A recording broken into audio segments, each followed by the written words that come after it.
Yo, what's up gamers? UberDanger here, and today we're diving into the absolute madness that is AFK Journey 2. Close your eyes, imagine a beautiful, world-driven progressive auto-battler with a serious level of mechanical depth.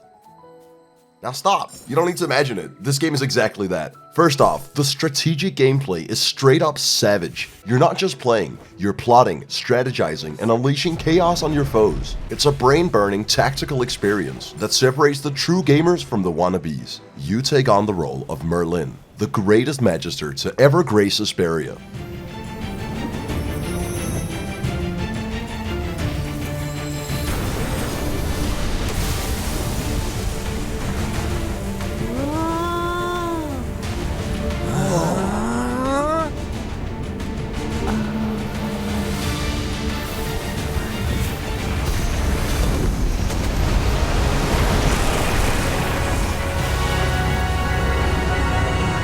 Except you've lost your memories and can't use most of your powers, so you adapt a new identity.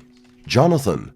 Hey, he looks just like me. To begin with, we gang up with a ragtag team of raccoons and hamsters to uncover a mystery. Someone was the arsonist behind the village fire. We naturally assume strong guilt on part of the fire mage, so we take her captive for the time being. Whilst in town, we uncover a sinister plot. Franz has evil vineyard grapes that corrupt the land, and there's a deep mystery to uncover regarding his evil actions. In my headcanon, and that's the side quest. Main story? Braddock has gone missing, and when we find him, it's an imposter. Then the real Braddock comes out of hiding and leads us to treasure. Now that is extremely good game design. Okay, sorry, mad spoiler on the Braddock plot twist, but I had to drop revelations on you, allow it, okay? Allowed. Although it's a sequel to AFK Arena, I really appreciate what they've done to make a more comprehensive experience. I feel like it's a real leg up that they've streamlined certain mechanics. For example, equipment. Everything is easily accessible and all your units from the same class share the same gear. Different battles require different strategies, so having a wide range of heroes becomes increasingly beneficial. At one point, I thought that my endgame fantasy would be Jonathan surrounded by hot women, me healing them submissively. But art really does imitate life, and merely surrounding yourself with hot women is not a consistent endgame build, so I had to actually figure out the classes. Oh no, I don't like thinking. But luckily this game has a way of immersing you once again. The visuals, they aren't just eye candy. It's a feast, a banquet for the retina. The graphics are so sharp, they'll cut through your screen, hurt you. The animations, pure savage bliss. Traveling feels instant. There's a wide range of molly crystals all around Esperia, and you can port through them seemingly. Instant, not instanced. Based. With the revolutionary bullet time mechanic, combat flows smoothly with powerful abilities, and it's the attention to detail that really immerses you in the game. I noticed these things. You can selectively customize the frequency of animations, leveling up your team isn't unit dependent, it's slot dependent, which once again ties into you not having to experience FOMO game design, of feeling bad for leveling up the wrong unit. You can just level up your slots and then slide your dudes into the dude slots. Get your dude slots level swapped. Bars. Speaking of, you actually get to select which rare units you want, so that even if you are free to play, you still get a decent shot of building a solid team instead of grinding forever. Which leads me to the exact moment in time where my AFK journey started going off the rails. So, you're cruising through the game, right? Your team's solid, the battles are intense, but there's always that anticipation in the air. Lurking is the notion of that giga nutty doink doink moment that hits when you snag a legendary unit.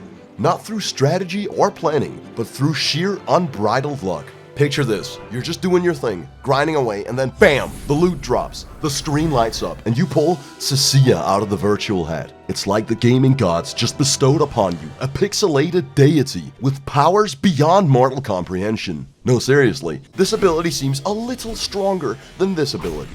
As it fucking should be. I didn't get lucky for 2% dodge chance. I got lucky for the satisfaction to be next level. You're not just adding a legendary unit to your squad, you're injecting pure adrenaline into your gameplay. Your opponents are left slack-jawed, wondering how you pulled off such a move. It's not just a strategic victory, it's a methodical triumph of chance, a GNDD moment that sends shockwaves through the gaming universe.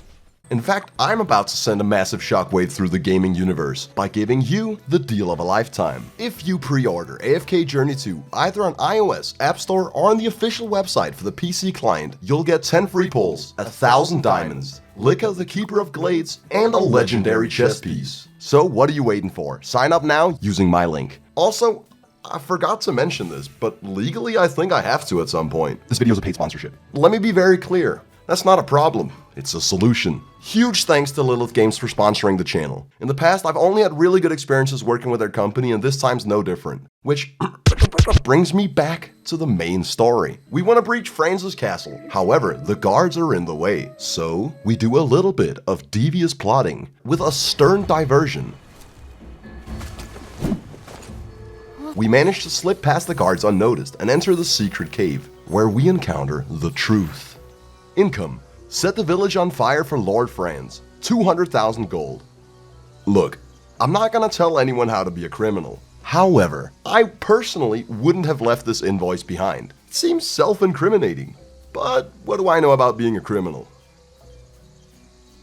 Use end-to-end encrypted software like WhatsApp. PayPal's literally offshore banking. Make sure to have a state-authorized accountant. Don't take out a loan before the next major financial collapse, and always remember to use Tails. As we arrive in the manor, we unravel Franz's sinister plot. He's invited powerful nobles for a banquet where he intends to brainwash the whole lot with his evil grapes to make them all docile and agreeable. But you have to understand, this is exactly where I go Danger Guy Go mode. Knock over the table and confront Franz about his lacking integrity. He thinks a mighty hypo fiend is a good argument. I kill his argument. Not even once have I ever lost a debate. Furthermore, instead of spoiling the entire story for you, I've decided to focus on team composition and strategy. To begin with, I went pretty standard. 2 tanks, 2 ranged damage dealers, and a warrior. If this setup had kept working, I would have kept using it, because as I said, I don't like thinking. But this game actually forces you to use your brain. Depending on the terrain or interactable environment, you have to approach each battle differently, and learning to use the environment to your advantage is exactly what allows you to progress without being over-leveled. If you feel like you've hit a wall of progression, try forging your gear and changing your team. More often than not, it's actually a skill issue, and as a world-renowned gamer, I would surely not succumb to a mere skill issue. So it was time to restructure the squad, because I had spent about 5 hours progressing without spending my money. I was absolutely stacked. I mainly do this so I can open 10 letters at a time instead of 1. I am in dire need of brain juices, and these letters get the serotonin flowing. Allow it. Allowed. This let me pull a lot more units, which gave my team comp a lot more inclusion and diversity. I actually had to power up to Danger Guy Pro mode to come up with the ultimate strategy, which was a Graveborn support comp. I'm gonna try to explain how it works. So it's all structured around Niru, who casts a soul shard that lets a unit be brought back to life. Instead of having tanks, I just have a ton of healers, and in a very barbaric way, I just use Niru as an infinite meat wall. Pros: infinite tanking, infinite swag, best strategy in the game, gamer god, I stay winning. Cons: if Niru dies before casting Soul Shard, we get torn apart, violently.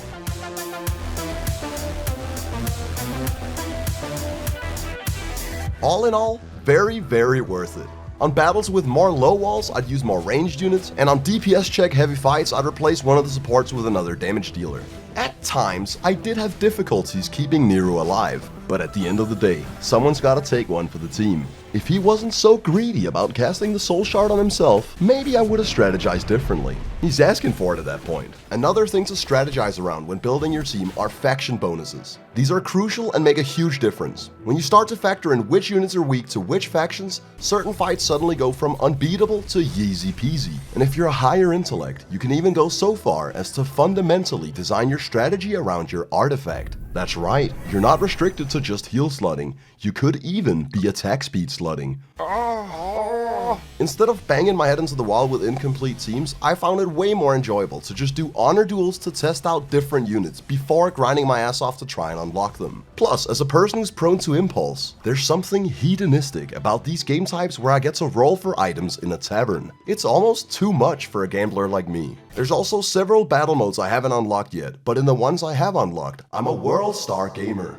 I hold many world records. Some will try to discredit me by saying that I played on an influencer bootleg beta test realm, and therefore my rank ones don't count for shit. I personally let the scoreboard do the talking, cause objectively, I am a world record holder for multiple categories on this game, and you can't take that away from me. There were certain features in AFK Journey that were intentionally left out of the early test realm I played on. So obviously the scope of, for example, the social features are not representative of the final game. But I tried to make friends nonetheless. The quest said so I have to. Many a time did I send a friend request to Bruv, but never did he accept my friendship. I wasn't gonna let that slide. I wasn't gonna settle for loneliness. I've played enough MMOs to functionally have a PhD in social engineering. You don't want my camaraderie? That's fine. I'll just join your guild behind your back. Look, there's a giant painting of him on the wall. Mark my words, Bruv. One day we will be the greatest of friends. But for now we shall be the worst of enemies. What was I doing? Oh, right. I was reviewing this video game. I get a bit immersed sometimes. Another mechanic are the AFK battles. While you're gone, your familiars are journeying, and the longer they've been trekking, the bigger a reward is waiting for you. The further up the ladder you progress in AFK battles, the more zones you unlock in the open world. And it also increases the size of the cash out. Speaking of being gone, I sometimes like to go make a cup of coffee, or eat potato chips while gaming. As a 27-year-old with funky bones, I do appreciate when a video game gives you time for a posture check. Chance to hydrate, you know? Games shouldn't punish you for putting them down. You should come back and be graced with rewards. And to be honest, the AFK farming is a marginally small portion of the game. You got main story, side quests, general world exploration, dungeons, puzzles, PvP, special boss challenges, and multiplayer aids. Raids. You can even battle your own demons when deciding whether or not you should put 5 damage dealers on the backline without a tank. I'm just saying, it could work this time. All in all, I think AFK Journey delivers a complete package. I'm absolutely in love with the art style. Game's pretty as hell, man. I genuinely hope they follow through on their promise of frequently updating it. I feel like a lot of games just flop due to a lack of upkeep, which is just kinda sad. I think if they consistently add good endgame content, then this game is dope. Now obviously, this game is partially structured around microtransactions. I didn't make a focal point out of them in this video because I chose not to use any for my playthrough. To me, it takes all the fun out of a game if I'm getting a monetary advantage, so I chose to play from the perspective of someone progressing without spending money on in-game currency. I'm not like morally against in-game stores or anything like that, but it just makes the game less fun for me if I use them. Although, if I really wanted to, I could now. Take that work week off, 5 days in the bucket. Fuck it, you got a boss who's a jerk who doesn't. Throw on some Wu-Tang, bring the motherfucking ruckus. There is no pretext, we are living and we love it on a budget. Never mind, we just nudge it to the side. Give the kids a little time, we are living till we die. Focused and we hustle, but we still be getting high. No exception to the rule, do what you do to get by. Cause I keep ticking like a metronome, and my thoughts keep telling me to get me home. But my balls keep telling me to let me just let me out. That clock keeps ticking like a metronome, and my thoughts keep telling me to